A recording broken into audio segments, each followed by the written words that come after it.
All right, we're back for another edition of the Giants Huddle podcast. John Schmeelk, Shaun O'Hara with you. It's all brought to you by Citizens, the official bank of the New York Giants. And Shaun, a really tight game for the Giants this week. Only the second game where it was really tight going down to the wire. And unlike some of the games this year, we've gone on the show and we said, well, you know, it's pretty clear how the Giants got outplayed and they lost this game.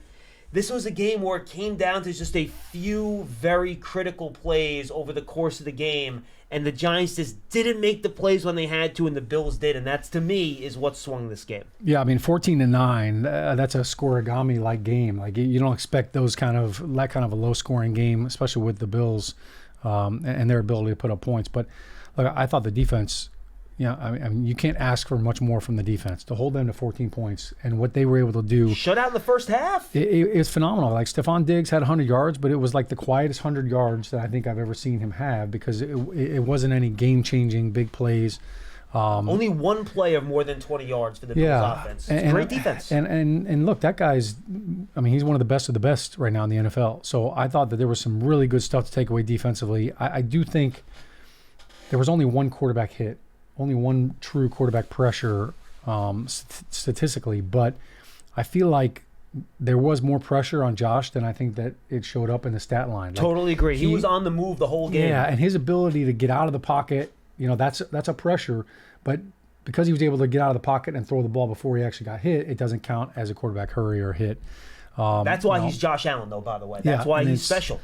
And he's a different breed for sure. So I thought the defense, really stepped up, and 2 turnovers again. That's huge. Bobby Okereke, I think, had his best game as a Giant. He was all over the field. He was laying the wood too. Like, it wasn't just ankle biting tackles. Like, he was bringing the heat. And he was involved in the passing game. He was dropping into those middle of the field areas. Yeah. He was involved in both takeaways. I thought I agree. Best game might have been the best individual game we've seen a Giants defensive player play this entire year. Yeah, I thought Bobby was awesome, and he got robbed with the pass the roughing the passer penalty. Do you think they thought he hit him in the head? I think the angle that the referee had, it looked to him like the hand hit the helmet. Yeah. But that's where I think he wasn't late. The referees should be able to get together, and there is this thing called the Hawkeye, right? And it's the extra referee who's in the stadium and has a camera angle, and he can see it right away, right after a foul happens. He can look at it and just see. That could have very well easily been, it was not contact to the head, pick up the flag. Yeah, Bob because Hoppe it was as clean as it gets. And he hit him as he was throwing the ball. He hit him with his hands. There was no helmet, no shoulder pad even making contact. And the most violent part of the hit was actually Josh Allen hitting the ground.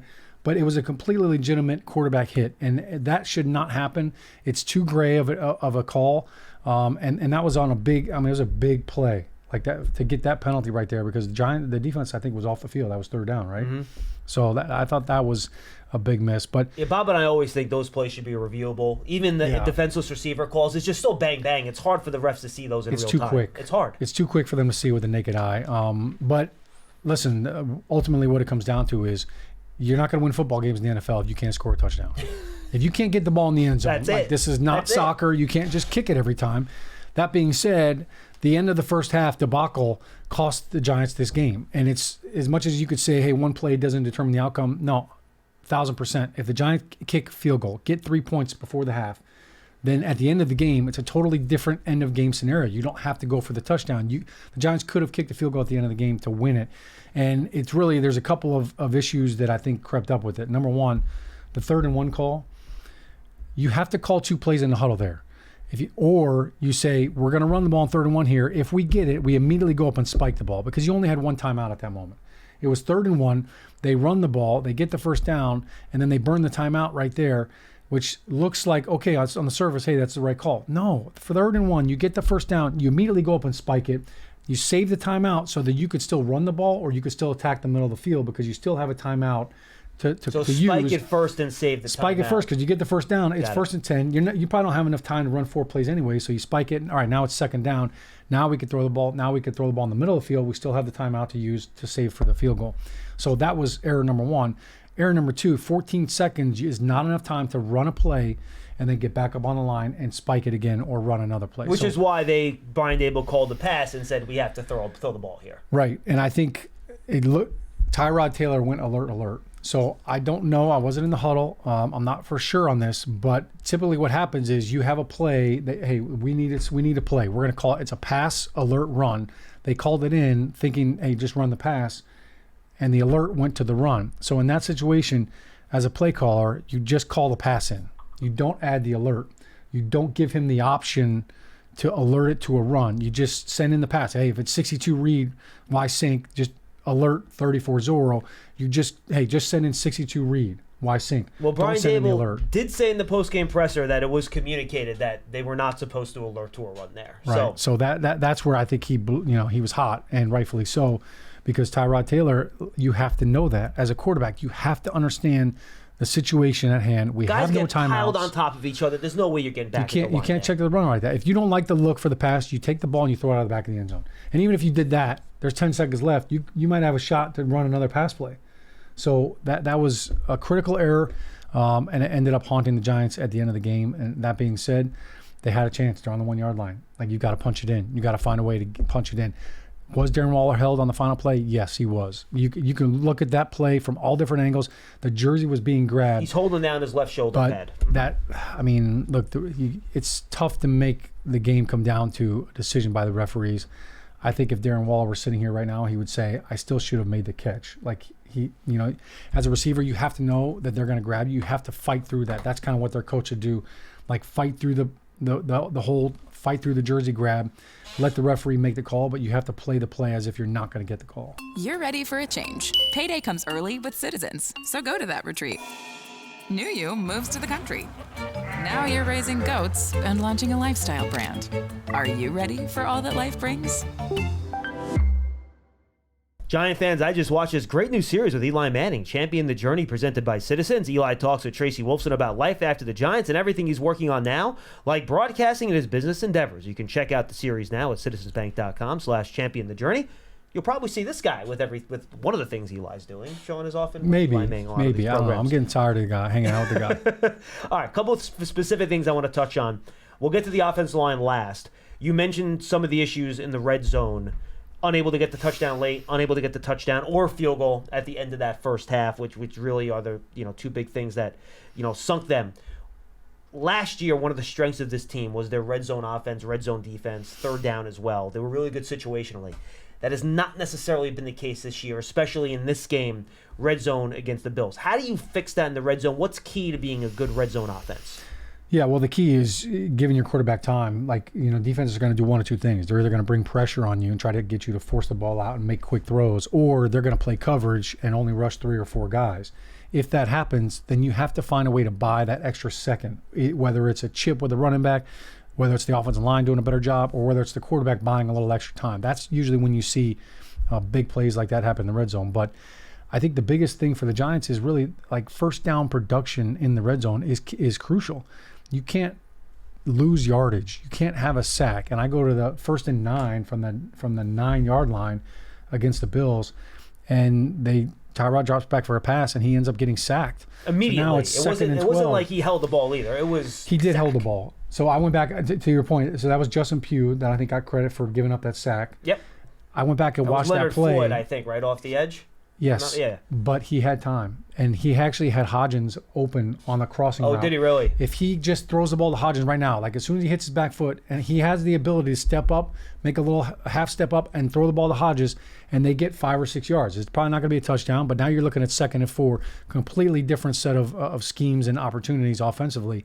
So the fact that Tyrod did not throw that ball to Hodgins, that's what led to the sack. So as much as Justin Pugh is going to get blamed for that, and yes, he did get beat, the ball should have been out, and Tyrod Taylor had an open receiver to hit. I was thinking about the Epinesa sack around Pugh. That was the one that happened very quickly. You're right. The Floyd one, Taylor did hold a little bit longer. That sack, Justin was late off the ball. Correct. Like he was literally, the defensive end had like 1.5 steps on him, and he literally had to turn and run, and he didn't even touch him. I don't even think he got a hand on him. Yeah, correct. That I confused those two sacks. You're right. He did hold a little bit on that one. The other thing too, Shaun, and this is why the Giants' red zone offense last year was so good. you got to run the ball in the red zone. It's tough to throw it. Everything gets compressed. You can't go over the top. It's just a lot of bodies in a small, condensed space. And the Giants ran the ball really well in the red zone last year, and you mentioned it, and I'm going to connect this then to their issues on 3rd and short in this game. You had a fourth quarter, 3rd and 1, where they ran a little read option play. Tyrod ended up keeping it, went outside. He got stopped on, and I think he ended up throwing away out of bounds on that play. The first 3rd and 1, we went that like wishbone, 3 guys in the backfield. First drive of the game, and that formation has worked a couple times this year for them on 3rd and short. That didn't work. They just and then I think Brian Daboll said in his post-game press conference their inability. And by the way, then on the 1st and goal at the 1, when Tyrod did check to the run, they could have actually scored on that play, but they failed to do that too. Right. Saquon got stood up by 2 blockers.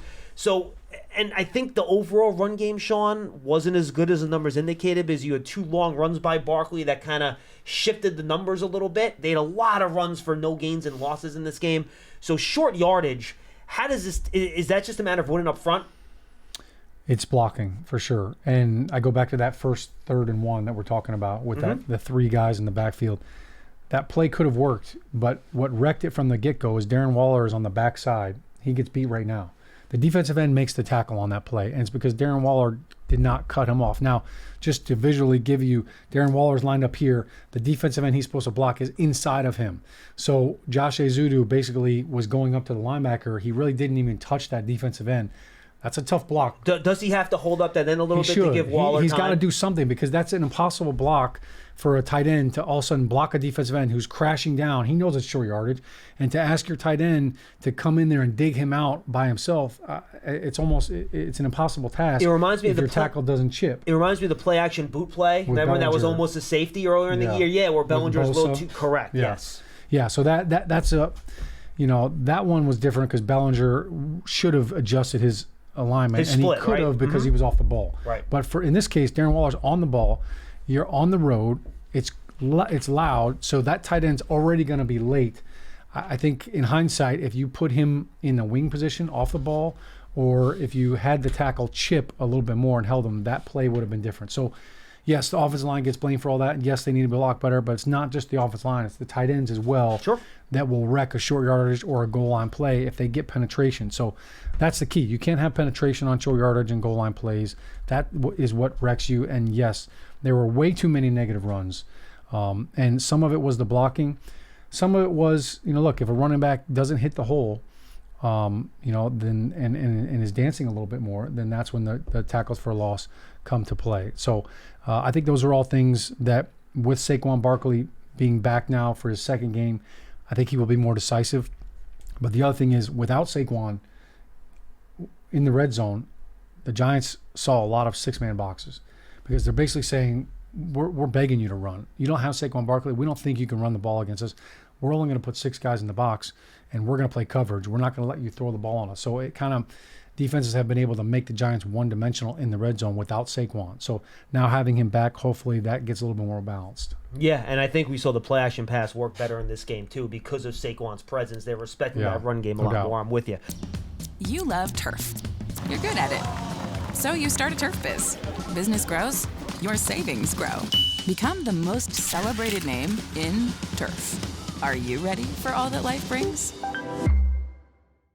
All right, offensive line, real quick. Last thing on the Bills, then we'll do a quick look ahead to Washington. I thought they did a pretty good job, and I think this game, Sean, and we talked about this before, how having a lead and game flow can help an offensive line. Yeah. So if you look at it, when they got into those, straight dropbacks, you still saw guys getting beat, right? But when you're not down big and you don't have to try to make big plays down the field, you can use play action a lot. You can move the pocket more. It helps an offensive line group. So the pressure numbers were better, but I think a lot of those numbers were better because of how they're able to help the line with the way they're able to run the offense. But also want to give credit to Justin Pugh, who got thrown in there off the couch, to quote him on the NBC broadcast. And look, he had some rough moments. He got beat a couple times for sacks, had a couple false start penalties. But look, you couldn't have asked for much more than that given the circumstance. If the Giants won this game, Justin Pugh would have gotten a game ball, without a doubt. And I think he also is going to have to change his podcast name to now Off the Couch. Like, that's going to be, I think he needs to trademark that. Like, that was very clever. He's O-line off the couch, right? Something like that. Off the couch. Straight off the couch.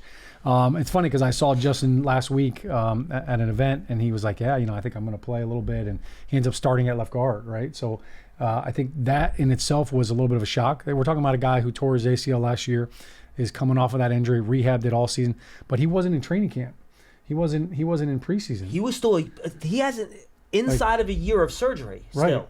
Under 12 months. He's within a year, but it's not like, hey, he was at a training camp and he got released. He didn't have any of that. So that's why it was literal and figuratively off the couch. But I think what he did in moving out, I mean, Josh Ezeudu made it through 9 plays. So 9 plays into the game, hey, Justin, you're going to left tackle. It's like, okay, I'm pretty sure he did not take a single rep at left tackle all week in practice. That was not even a thought, really. He played left tackle in college. He was drafted and played right tackle as a rookie, so he's played tackle. But for him to go out there and do that on the road in silent count, I thought he did a phenomenal job. He really settled down as the game went along. I thought he made some key blocks. I thought he added some really solid play at left tackle. He had 2 blemishes really, and it was the sack we talked about earlier, which I think Tyrod could have gotten the ball out, and then the one where he was laid off the ball. Those were really the 2 major blemishes for him. But I thought Ben Bredesen had probably one of his best games. I thought he did a really nice job at center. He looked much more comfortable this week at center. Evan Neal, I thought he had some good plays. He had some really good pass protections. He looks like he's using some different techniques. He's going with a single arm punch with his inside hand. I will say, though, now, because of that, he's getting beat inside quite a bit. It was obvious that the Bills were trying to take advantage of him with the up and under move, because that showed up over and over and over again. And there was a few times where he got just knocked back. Start outside, come back in. They start outside and come back in, and they kind of hit the inside stab hand, and he was just on roller skates. So still some room for improvement there. But the offensive line, I thought, given the circumstances, given what was going on, and the injury to Ezeudu and the basically the domino effect of that. Now Glowinski's back in there at left guard. Well, I thought played actually pretty well in the game too. To be honest with you, I thought he did a nice job. He did a nice job. And Marcus McKeithen, I thought he battled his butt off. So, for them to go into Buffalo and, look, they've got some studs up front. Like, Ed Oliver is a handful. Mm-hmm. And you know what? I think you can look at that and say they gave them a chance to win the game. Could they clean some stuff up? Absolutely. Tyrod Taylor, I thought, played a really good game. I'm sure he'll tell you there's a couple throws he wishes he had back. He made some unbelievable throws. The throws to Slayton, he had a couple of really nice throws over the shoulder.